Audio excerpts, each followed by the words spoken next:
বিশ্বকাপে নিজেকে কোনোভাবেই মিলে ধরতে পারছেন না বাংলাদেশের সেরা অলরাউন্ডার সাকিব আল হাসান। তাই তো লাইভে এসে সাকিব আল হাসানকে তামিম ইকবাল বলেন সাকিব আল হাসানের অবশ্যই অবসর নেওয়া উচিত, কারণ সাকিব আল হাসান এমন পারফরমেন্স করছে এতে আমরা কোনোভাবেই সন্তুষ্ট না। সাকিব আল হাসান বোলিংয়েও তেমন পারফরমেন্স করতে পারছেন না।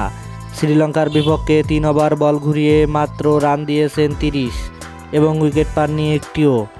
নেদারল্যান্ডের বিপক্ষেও তেমন বোলিং করতে পারেননি তিনি, 1 ওভারে মাত্র 6 রান করেছেন তিনি। এদিকে নেদারল্যান্ডের বিপক্ষে গুরুত্বপূর্ণ ম্যাচে তিনি রান করেন মাত্র 4 বলে 3 রান করার কারণেই ম্যাচ হেরেছে বাংলাদেশ। অনেকেই বলেছেন সাকিব আল হাসান অবশ্যই দায়িত্ব নিয়ে খেলতে পারত, কিন্তু দায়িত্ব নেওয়ার বদলে দলকে আরও বিপদে ফেলে এসেছেন তিনি। তাই তো তার উপরে ভরসা করতে পারছেন না কেউ।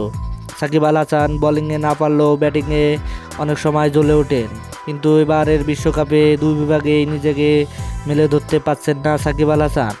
অবশ্য সকল কারণ খোঁজারও কোনো ব্যাখ্যা নেই তার কাছে, তাই তো নিজেকে পরের ম্যাচে মেলে ধরতে চান তিনি।